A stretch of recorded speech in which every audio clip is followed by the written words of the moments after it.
Good evening. I'm Tarek Patel. And I'm Randy Rosenblum.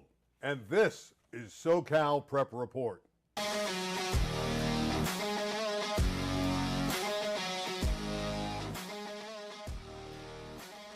Well, good evening. Baseball, prep baseball at the forefront tonight. Obviously, we had the Southern Section Championships. We're into the state regionals. We'll get those finals on Saturday. Should be a great showcase again for SoCal baseball. Tarek Patel, we start in the highest division in the Southern Section, D1, and St. John Bosco flex their muscles. It was a doozy. It went into extra innings. That game lasted 3 hours and 18 minutes. It reminded me of a classic Yankees-Red Sox kind of series. They just take every pitch. It's just, they talk about so much, but obviously with so much on the line, the game meant a lot. There was a wonderful catch late by Noah Everly that really saved the game for Bosco. Yeah, it did. It boosted their momentum. Obviously, we'll get to here in a second. There's really not a lot of spoilers. You know, this catch was huge and really stopped. I don't know if you want to say stop bleeding, but rolled over into the bottom of the ninth where Bosco really made some fireworks. And Miles Clark became the hero with this hit up the That's middle. exactly right. He will go into St. John Bosco baseball lore forever. For winning the championship, Division I championship. And not only did they win it, it was their first ever CIF title for that program. So to win at the highest level, on a walk-off, extra innings, over a league foe in Santa Margarita, I mean, this is all-time stuff for the Braves. And congratulations to Coach Andy Rojo, one of the better guys out there coaching high school baseball. And he's done it in a short period of time. He's gotten Bosco to the top level. Give Rojo all the credit in the world. Also Bauer, the relief pitcher for Santa Margarita, he was terrific. Yeah, he was. 5-frame scoreless ball. Yeah, he was one of those. I want to say he came into the game with 17 or 18 scoreless innings already pitched, and then only had enough left within the rules to pitch the 5 innings, and he did, but it just wasn't enough. So congratulations to the Braves.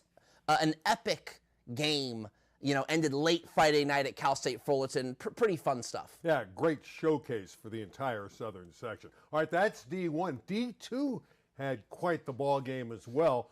West Ranch, which got by Etiwanda by 1 in the semis, 8-7, does it again. Their great pitcher, Hunter Manning, the difference. He's on his way to Irvine 10-0 record, bests the Monarchs of modern day, and caught the final pop-up to end the game. Yeah, West Ranch has been a Foothill League, powerhouse, really, for as long as I've been around. I've been covering high school sports here in Southern California for 10 years now, and West Ranch and Hart seem to always be in the mix for that Foothill League championship, and they're always in the mix in the divisional playoffs as well, and this year they get it done. Division II is a very high level of baseball. Kudos to the Wildcats. How about Hunter Manning? 101 pitches. And he had to do it throwing through all these gnats. The field had all kinds of bugs that night. Yeah, there was, I think it was both nights. It seemed to get a little crazy as it got late into the late into the evening, all the bugs going around the lights. But a terrific performance and, great win for the West Ranch Wildcats. Yeah, the Wildcats, again, their first championship in baseball. Next division, D3 had Glendora in a really good game with San Dimas. You see that Glendora won the game 2-0.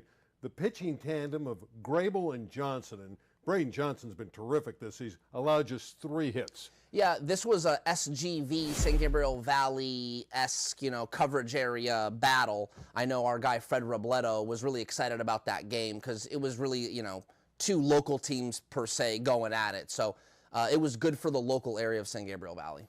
D4, Ganesha High School over Dos Pueblos. Another competitive baseball game in the final, but Ganesha wins it. They got a lot of runs in the first inning, and that's what really made it tough for Dos Pueblos. It was competitive, but it ended up being 8-2. A 4-run first inning. This is their first title for Ganesha since 2010. Yeah, Ganesha, as of late, I believe this is their second CIF Finals appearance in either in 2 years or 3 years. They got upset a couple years ago or whatever they were in their last. But this is one of those programs, Randy, that's kind of been controversial because a lot of their players go to school remotely.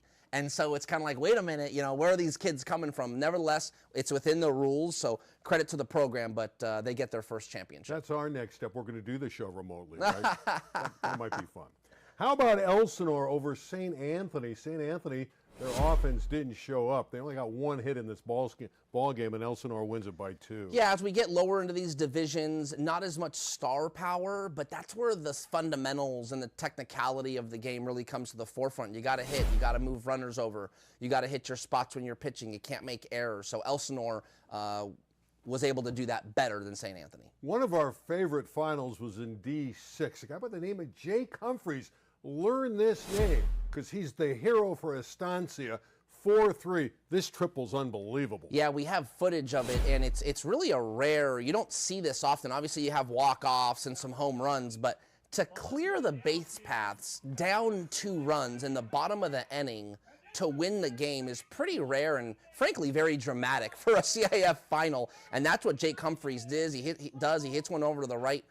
To right field, and the bedlam ensues. What a celebration, and what a fantastic moment for that program. For Humphreys, we just saw it from Miles Clark, so these guys are really coming up big. It just shows you how great these young players are at this level. They come through when the money is on the line. There's the final again. Estancia 4, Marshall 3. Humphreys with the huge hit there.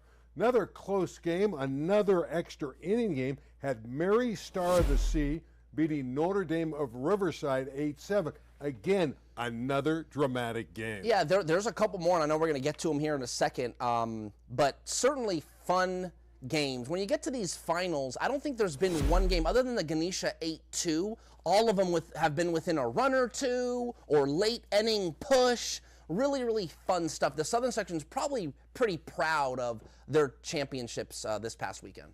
Pioneer is kicking themselves in the next division. This is another one, yeah. Yeah, they built a 6-0 lead. They see Fillmore out there in that Ventura County area come all the way back and beat them in extra frame 7-6. Yeah, this one was unfortunate because not only are you up 6-0 and you're probably you're not gonna sleep for a while after that one, but the winning run was scored on an error by Pioneer. Tried to throw it to first base to get the out, overthrew it, and so a runner scampered from third home, and that was the walk-off opportunity. I need your help here because these are schools, especially the team that wins here in D9. Newview, who I've never really heard of, they win this. Newview Bridge 3-2. We know where Mountain View is. That's on my drive to Las Vegas. It's way out there. 3-2 for Newview. They scored the 3 runs in the 6th. Nelson Lara is the winning pitcher, scoreless relief work in 3 innings. But again, late heroics wins the game. Yeah, you see it there in the note, 3 runs in the 6th. So yeah, they were down 2-0, and that's what becomes interesting in these lower. And I already said it just a couple minutes ago. In the lower divisions, in the higher divisions too, but in the higher divisions, the skill level is high enough. They can do enough. But really, when you're the CIF championship on the line, and there's kind of no tomorrow, holding a lead, it becomes very difficult, and so you really got to be fundamental, no errors, hit your spots, and that was not the case for Mountain View, so Newview took advantage. All right, now we have the state regionals. They're going on right now, so we'll look at the first round games. And again, the championships will be Saturday. St. John Bosco starts off and wins a tight game against St. Augustine from San Diego, and San Diego's got good baseball this year. Yeah, Granite Hills was their open division champ. St. Augustine was in the mix. They've got some good players. I think Patrick Henry was a pretty good team, too, from down in San Diego. So, yeah, good baseball down there. I mean, it's Southern California still, right? Not the Los Angeles kind of OC area, but you go a little further south, San Diego's got great baseball, too. Another tight game. They're all tight games in this division. Villa Park eases through over Granite Hills. There's that other fine San Diego team, 5-4. Yeah, Granite Hills was the open division champion in San Diego and had some really, really good players, including a pitcher that I think only had the 1 loss all year, and he just had it against Villa Park. So standout performances, but Villa Park got it done. This next regional quarterfinal game, tremendous matchup. Crespi and Mater Dei. Crespi again with a 1-run victory. Got to be feeling heartbroken for Mater Dei. They came very close this year. Lost a couple tight games down the stretch. Yeah, I think in these regional finals, these players got to dig deep. School's out, especially these seniors. They kind of want to get on with their summer. And so to really show up every day, practice, and try and find the wherewithal and the want to play these games in June it takes a little bit of wear and tear and some mental toughness. So good for Crespi, and of course, none other than Coach Mike Glendenning to get his team ready. Final quarterfinal game of the regional state tournament has a San Diego team with a big victory. There it is. Patrick Henry 2, Santa Margarita, the CIF D1 runner-up, nothing. Again, I think when you're talking about those sectional finals, at least in the southern section, even the city section too, think about winning at Dodger Stadium, and then having to wait around a week, and then it's like, oh, now we got to go play regionals against a team we don't know. It's just hard for these players to get up. So it doesn't surprise me Santa Margarita. And by the way, that game took 2 days to finish because there was lightning. Yeah, how about the crazy weather we had in the middle of the week and it stalled that game? That's a good point, Tarek. Really like that point. Speaking of point and counterpoints, it's time for point counterpoint right now.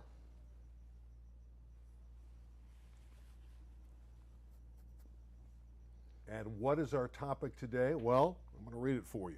Should the regional baseball and softball playoffs even be played with so many teams opting out? Tarek. I'm going to say no. I'm going to say no. Unless there is a CIF state championship to play for, these games become moot. And I think you get left with decisions that are hard to make. But other than that, listen, everyone is so excited about their sectional. Brett Kay has like the line everybody knows from Jay Sarah. He goes, there's only one dog pile in high school baseball here in Southern California, and that's winning your sectional championship. Because he's right. There's no state championship to chase like there is in the football and basketball. No state championship, no regionals for me. Tarek doesn't like the kids. He doesn't like the players. He wants to take games away from these guys. This could be their last opportunity ever to play baseball or softball. These young men, these young ladies, they deserve another week. They're not going to get that tired. They're young. Let them go into the regionals. Who cares about the state championship? I know there isn't one yet, but there will be. Let them play. Let them continue to perform. How enjoyable have the first round games, those quarterfinal games been? Almost all one-run games. In fact, 3 of the 4 were, and the other one was 2-0. Great matchups, different sections. Love the regionals. Tarek doesn't want them to play. I do. And that's point counterpoint.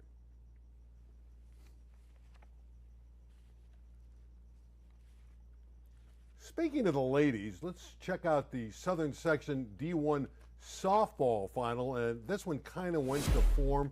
Norco was the top-ranked team. El Medina had knocked them off earlier in the year, but Norco gets revenge, 3-0. You see Williams, she's a 10th grader. She fires a one-hitter. She finished the year. Coral Williams was 17-0. Not surprising. I mean, I think Norco nationally might be in the top 3, if not maybe number 1. They're right there. This is not anything new for this program.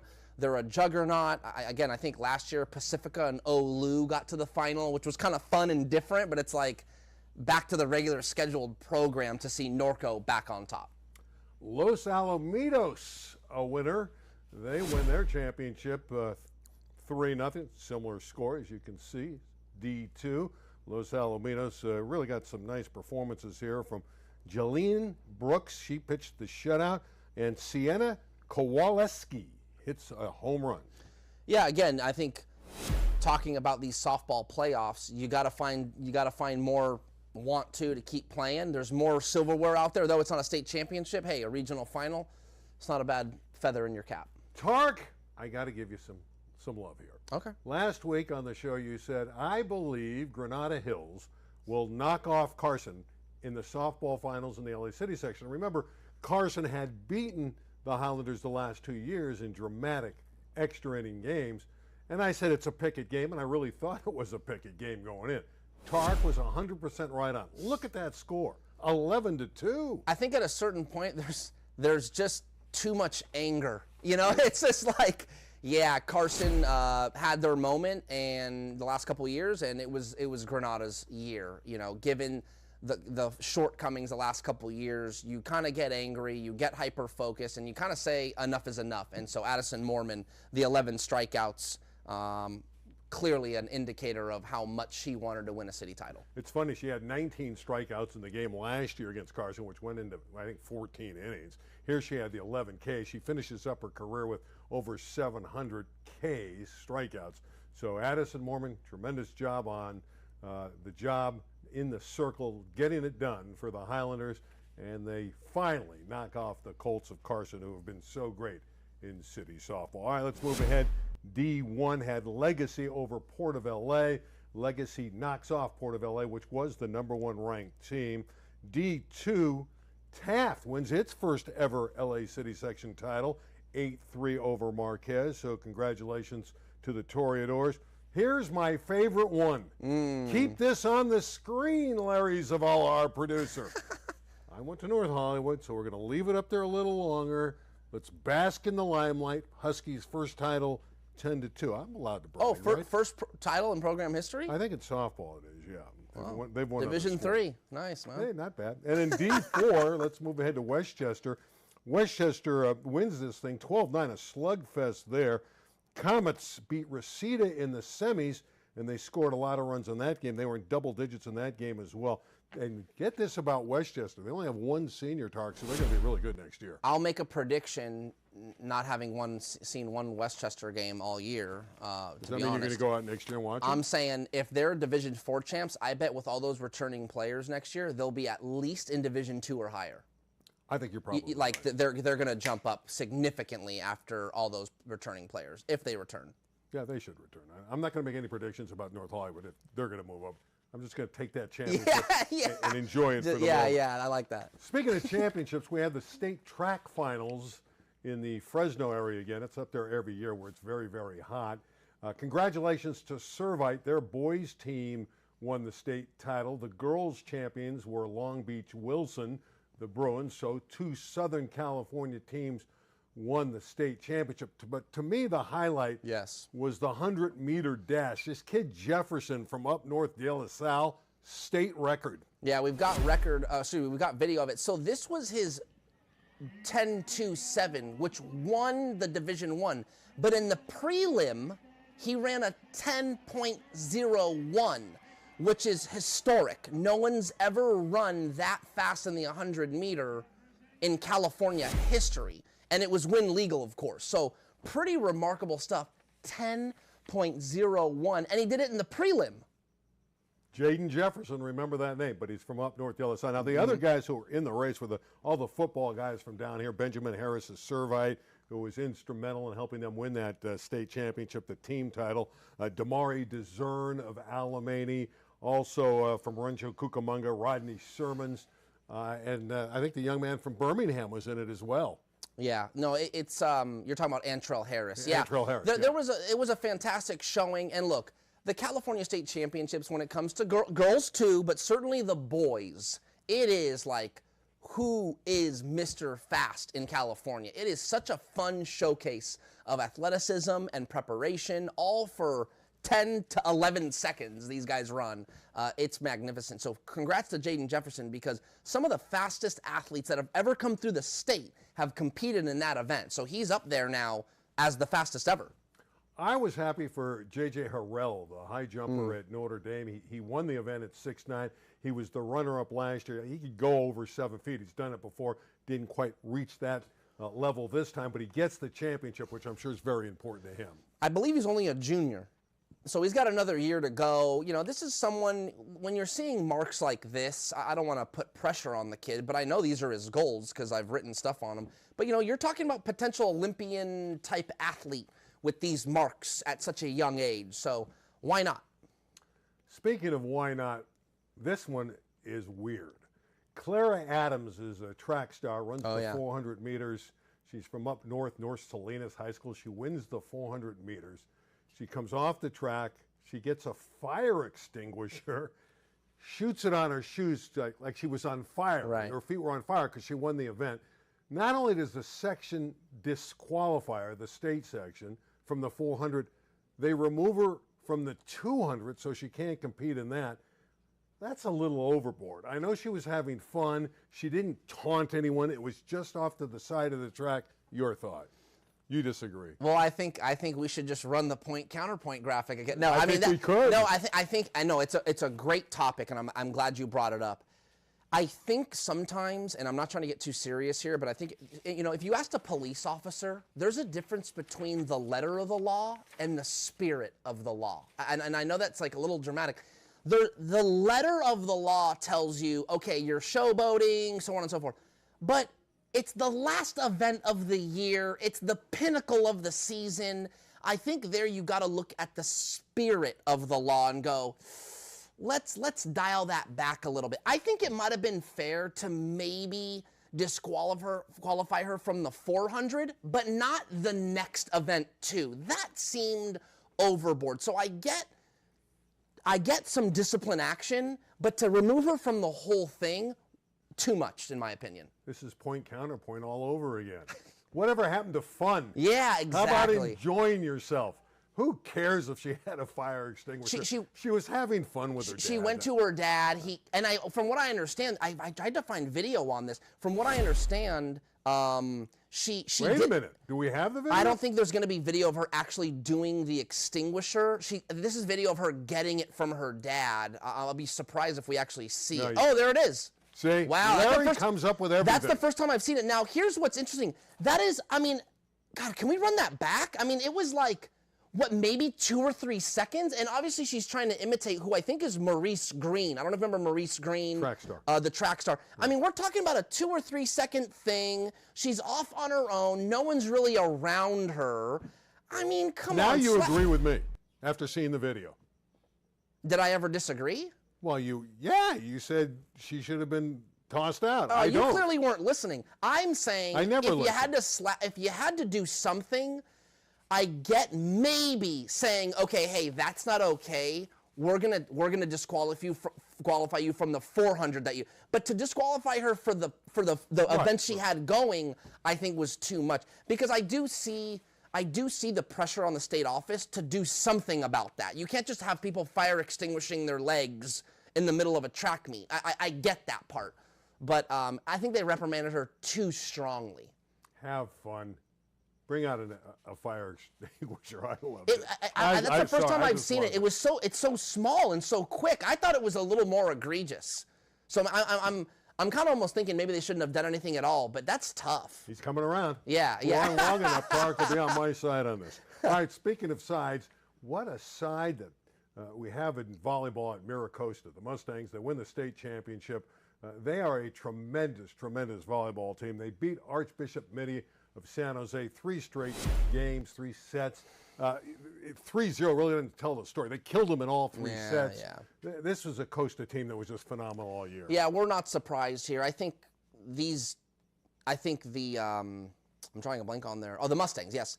I think they're going to get crowned national champs. Yeah, I think that's almost a done deal already. Miracosta deserves the championship.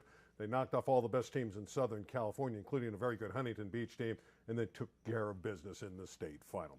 D2, Mater Dei gets a state championship, 3-1 over Buchanan. Buchanan's from the Fresno area. That's a really nice win for the Monarchs. Yeah, again, I think when you talk about Mater Dei, obviously athletics come to the forefront. I don't think, obviously it's the inaugural state championships for boys volleyball, so another championship for the Monarchs. And in D3, by the way, Ben Smith was great for Mater Dei, had a lot of key kills in that match.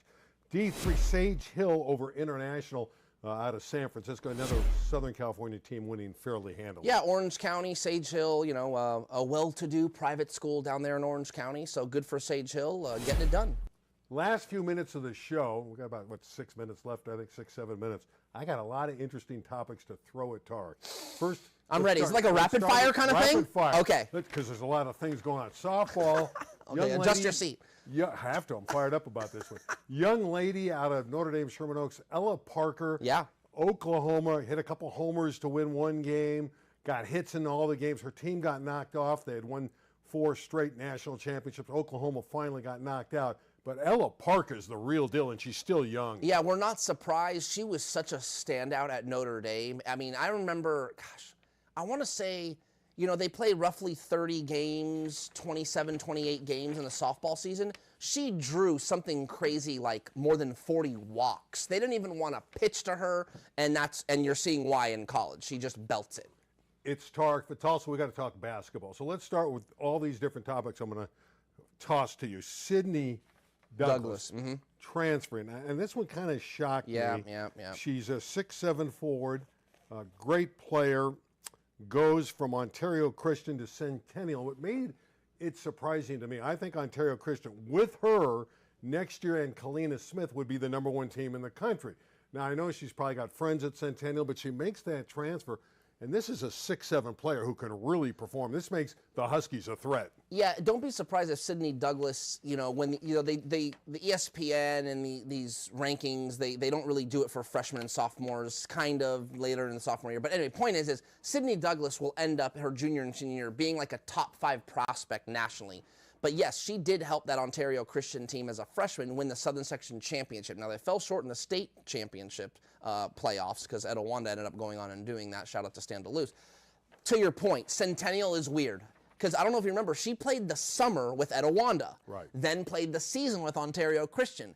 Now she's going to Corona Centennial. Odd movement, but it stretches out some parity within the talent pools of the teams. Well, stretching out talent. I got all these different notes for all these different kids that are moving around. All right, let's start with Earl Bryson, who's back at J. Sarah. Very good guard. Had gone to Sierra Canyon, goes back to J. Sarah. Yeah, I mean, I talked to his dad recently, Everett Bryson, and basically it was a commute. I mean, no surprise. You know, it's hard to drive from Orange County to Chatsworth and Chatsworth back to Orange County, so they tried it in the spring, and it just didn't work out. So he's going back to J. Sarah, and because of the ABA rule, he never competed for Sierra Canyon, so he'll be eligible, no problem, his junior year. St. Francis point guard, DeLon Grant, he goes to Sierra Canyon. So they lose one, they get one back.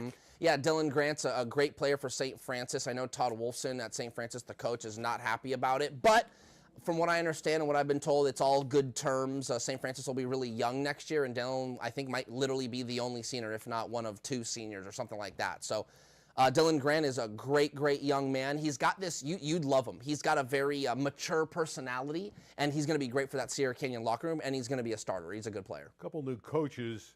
April Schilling to Agur has a tremendous resume. So this is an Agur Charger program. It's a team we don't really talk about much.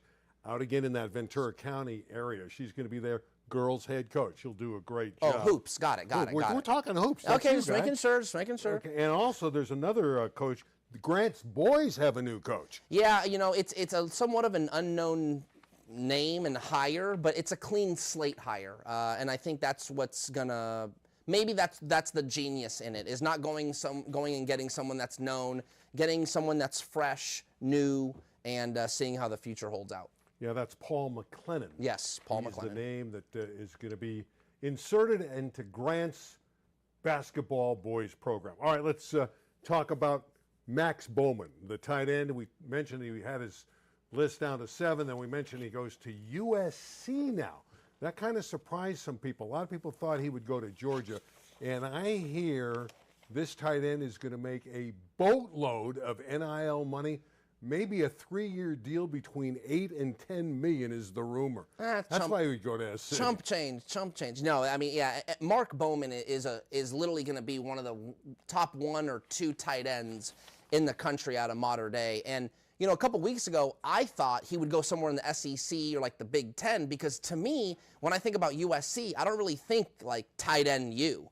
Remember I said that? I was like, I think he needs to go somewhere where they're going to use tight ends. Well, clearly Lincoln Riley, with a little bit of money, of course, has incentivized Bowman to come to USC and stay home. So hey, great recruiting feather in the cap for Lincoln Riley to get a top tight end. I'll be interested to see how they use him. And a shout out to Eduardo Cuevas, who played quarterback for Franklin, played basketball. He also played baseball. He was the Northern League baseball player there. The shout out is he was all city in all 3 that's sports. Cool. That's a very great accomplishment. Congratulations to Cuevas. Last ad, a 15-year-old from St. Francis has won the state golf championship, 9 under par. He did it up at Pebble Beach at Poppy Hills. Jaden Song is his name. 62. He closed with a couple birdies. He ended up with 7 birdies and an eagle to go 9 under. It's so funny. There are these sports, these niche sports like golf and even like softball with the Norco pitcher, Williams. These young athletes, man, they find a way to get it done and their futures are bright. We've just gotten it done. We are done for tonight. We will be back for our final show next week. We'll have all the regional and softball state final results for you. For Tarek, I'm Randy. We'll see you next week right here on SoCal Prep Report. Let it go, Tarek. Anybody got a fire extinguisher? Oh, yeah, we need one. Yeah, I love that fire extinguisher. No, Can you believe Larry got the video? Yeah, that was great. Shout out to the production. We didn't know that was coming. I think we've been muted.